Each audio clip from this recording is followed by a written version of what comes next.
Hello, friends of Oak Hills. This is Pastor Dale with our weekly video Touchpoint. Today is Thursday, January 8th, 2026.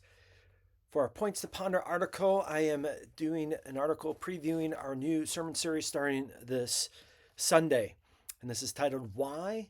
A Sermon Series on Church Membership. My apologies to those who are looking forward to or expecting a return to the Genesis sermon series. We will get back to Genesis in March. In the meantime, I will be preaching a 6-part series on church membership. Let me explain why I believe this is an important topic for a sermon series. First, church membership is biblical. While the Bible never uses the specific term church membership, the concept is ingrained in the New Testament vision for the church.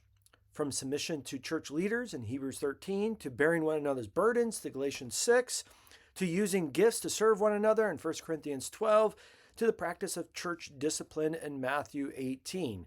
There is an implicit commitment to the church body that membership encompasses. Paul uses several analogies to describe the new community of the church. Calls it a body in Ephesians 2:16, a household or a family in Ephesians 2:19, and a building or structure in Ephesians 2:21, all of which speak about the integral connectedness of the individual parts. The point is that when God saves us, we are not only saved from sin, but we also are saved into a new community.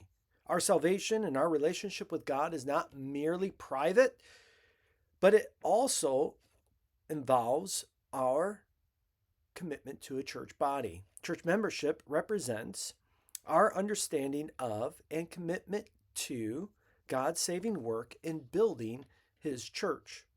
Second, church membership is countercultural. We live in a culture that celebrates and even exalts the individual. Messages like follow your heart or you can do whatever you aspire to elevate the individual to the authoritative position in each person's life. We can even contend that such a self-focused lifestyle transcends culture and is ingrained in sinful human nature. It is the water we swim in. Therefore, if we are going to swim upstream and live in community with and submission to others, we need regular reinforcement in the biblical call to church membership. Being a good church member is not normal for human nature.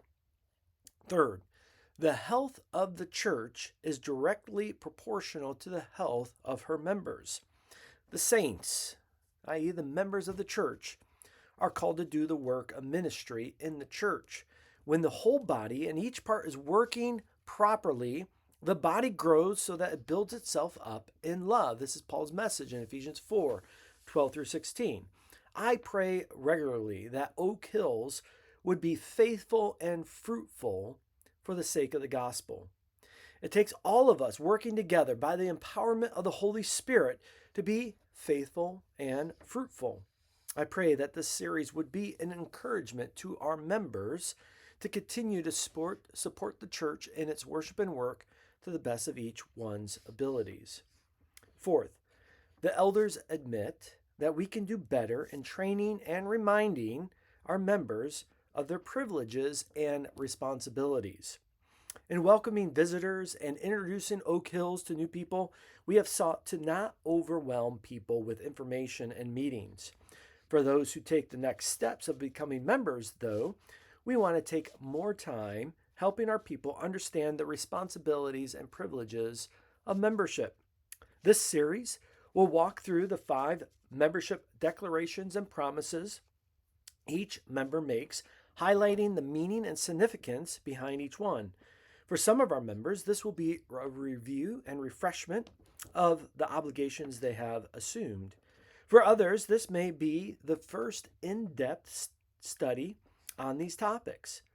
Both are worthwhile for our current members. And moving forward, we will ask all prospective members to listen or watch this sermon series, thanks to our modern recording technology.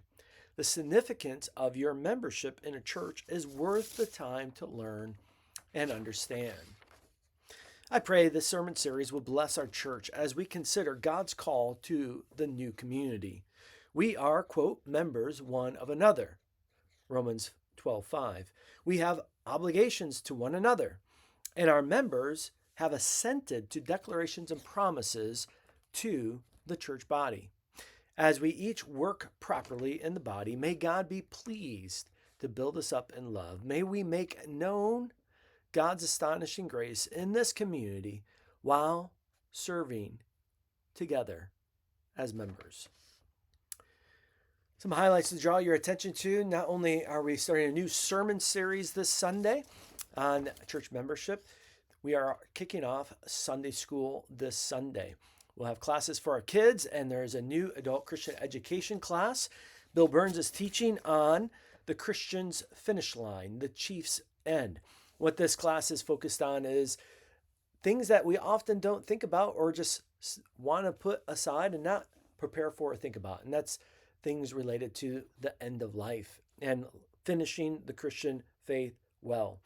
And with Sunday school resuming this Sunday, our youth choir will resume as well, meeting in that window between Sunday school hour and the worship service at 10:30. Caroline Beckman will be leading Make a Joyful Noise choir, and that will begin practices at 10:10. So that's open for all children and youth to be a part of that.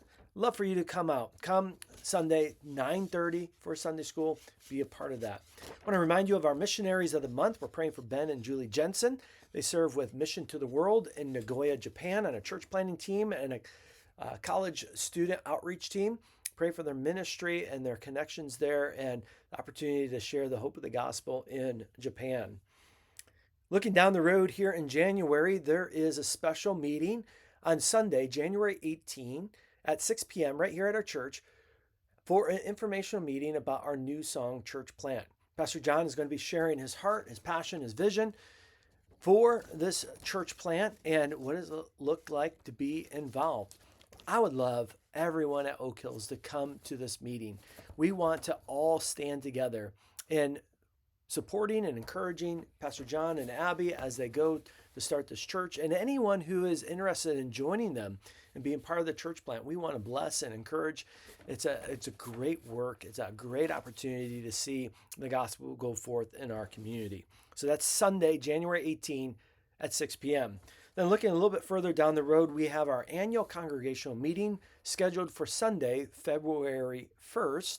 It will take place immediately following our worship service. Watch for more details for that.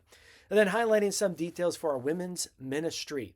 New Bible studies are starting next week, meeting Wednesday morning and Thursday evening, doing the same study together, the Kathleen Nielsen study on some Old Testament books, Ruth and Esther. So love for our women to be plugged in into those Bible studies. And then on Saturday, January 24, the women are enjoying a special soup and bread fellowship night. Love for all the women to be able to go and connect. I firmly believe those relationships that you make with other women in the church only serve to strengthen you and our church body. I would love for you to be a part of that. Then looking ahead into March, the women have a spring retreat plan. It's a glorious way to get away from your normal routine and connect in deeper relationship with others. Well, thank you for joining me this day for our video Touchpoint. I look forward to being with you on Sunday for worship as we look into why membership. God bless.